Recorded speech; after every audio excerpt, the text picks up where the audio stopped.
RSA flash media அன்பர்களுக்கு வணக்கம். அகில இந்திய நாடார் கூட்டமைப்பின் மாநில பொதுச் செயலாளர் அன்பையா சசிகுமார் நாடார். நாங்கள் சமுதாயத்தில் மத மாற்றத்திற்கு எதிரான வேலைகளை செய்து கொண்டிருக்கின்றோம். கல்வியில் நாடார் சமுதாயம் முன்னேற வேண்டும் என்பதற்காக டிஎன்பிஎஸ்சி, யூபிஎஸ்சி போன்ற பயிற்சிகளை கொடுத்து வருகின்றோம். மேலும் பெண்களுக்கான தொழிற்பயிற்சிகளை தமிழ்நாடு முழுவதும் நாங்கள் கொடுத்து கொண்டிருக்கின்றோம். இன்று தமிழ்நாட்டின் துரதிர்ஷ்டம், அண்ணா பல்கலைக்கழகத்தில் அன்பு சகோதரி ஒருவர் பாலியல் வன்கொடுமை செய்யப்பட்டுள்ளார்கள். இதை வன்மையாக கண்டிக்கின்றோம். இந்த பாலியல் வன்கொடுமை செய்யப்பட்ட மாணவிக்கு ஆதரவாக இதுவரையில் எந்த மாதர் சங்கங்களும் குரல் கொடுக்கவில்லை என்பது எனக்கு வருத்தமாக உள்ளது. இந்த மாணவி பாலியல் வன்கொடுமை செய்த நபர்களில் ஒருவர் இன்னும் கைது செய்யப்படவில்லை என்பது அதைவிட வருத்தமாக உள்ளது. ஆகவே அரசாங்கம், தமிழ்நாடு அரசாங்கம் இந்த மாணவிக்கு நடந்த கொடுமையை கருத்தில் கொண்டு உடனடியாக அவர்களை கைது செய்ய வேண்டும். இந்த வழக்கை சிபிஐக்கு மாற்றி முழுமையான நேர்மையான விசாரணை செய்ய வேண்டும் என்று அகில இந்திய நாடார் கூட்டமைப்பு சார்பாக கேட்டுக்கொள்கிறேன். அன்பையா சசிகுமார் நாடார், உயர் நீதிமன்ற வழக்கறிஞர். எங்கள் கூட்டமைப்பு பண்பாடு கலாச்சாரம் சார்ந்த வேலைகளில் மிக சிறப்பாக செய்து கொண்டிருக்கிறோம். உதாரணமாக, இந்த சடங்கு முறைகள் காணாமல் போய்விட்டன. திருமண சடங்கு என்பது ஒரு சிறு சம்பிரதாயமாகவே மாறிவிட்டது. இந்த சடங்கு முறைகள் குறைந்ததால் குழந்தை பிறப்பானது இன்று குறைந்துள்ளது.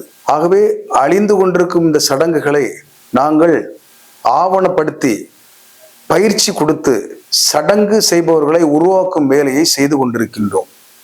ஆகவே இனி வருங்காலங்களில் ஏற்கனவே பல ஆண்டுகளாக நடைபெற்று கொண்டிருந்த திருமண சடங்குகள் மற்றும் பல்வேறு விதமான சடங்குகளை நாங்கள் பயிற்சி கொடுத்து செய்வதற்கான நபர்களை உருவாக்கி கொண்டிருக்கின்றோம்.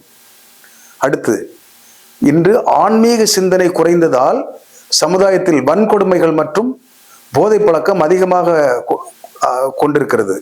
ஆகவே இதை கருத்தில் கொண்டு நாங்கள் எங்கள் சமுதாயம் மட்டுமல்லாது இந்து சமுதாயத்திற்கு நாங்கள் ஆன்மீக சிந்தனையை கொடுக்க வேண்டும் என்பதற்காக அது சம்பந்தமான ஆராய்ச்சி புத்தகங்களை உருவாக்கி பயிற்சிகளை மாவட்டந்தோறும் கிராமங்கள் தோறும் கொடுத்து கொண்டிருக்கின்றோம்.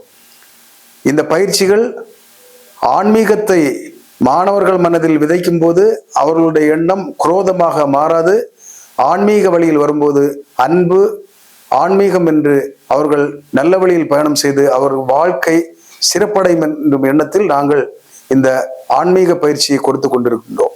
அடுத்து, வரலாறு, நாடார்களின் வரலாறு இன்று மிகவும் மோசமாக சித்தரிக்கப்பட்டு அதை தவறான உதாரணங்களோடு தெரிவித்துக் கொண்டிருக்கின்றார்கள். இந்த வரலாறுகளை நாங்கள் ஆவணப்படுத்தி அடுத்து வரும் தலைமுறைகளுக்கு தெரிவிக்கும் விதமாக நாங்கள் இன்று அதை செயல்படுத்தி கொண்டிருக்கின்றோம். குறிப்பாக இந்த நாடார் வரலாறுகள் வரலாற்று ஆய்வாளர்கள், தொல்லியல் ஆய்வாளர்கள் மூலமாக எங்கெங்கு நமது சம்பந்தமான குறிப்புகள் உள்ளதோ அவை அனைத்தையும் நாங்கள் கோர்வையாக கொண்டு வந்து அடுத்த தலைமுறைக்கு கொண்டு சேர்க்கும் வேலையை செய்து கொண்டிருக்கின்றோம். அடுத்து, தொழில் செய்யும் சமுதாய சொந்தங்களுக்கு அரசாங்க உதவிகளை எப்படி கொண்டு வருவது என்பதை அவர்களுக்கு சொல்லிக் கொடுத்து அரசாங்க அதிகாரிகள் மூலமாக அவர்களுக்கு அவேர்னஸ் புரோகிராம்கள் நடத்தி அவர்களை தொழில் மேம்பாடு அடைய செய்து கொண்டிருக்கின்றோம். இந்த நிலையில் இந்த சம்பவம், மாணவிக்கு நேர்ந்த சம்பவம் எங்களது மனதை மிகவும் பாதிப்பதாக உள்ளது. ஆர்எஸ்ஏ ஃப்ளாஷ் மீடியா என்கிற சேனலை இதுவரை சப்ஸ்கிரைப் பண்ணாதவங்க மறக்காம சப்ஸ்கிரைப் பண்ணுங்க. பக்கத்துல இருக்க பெல் ஐக்கானை பிரஸ் பண்ணி ஆல் கொடுத்து வைங்க.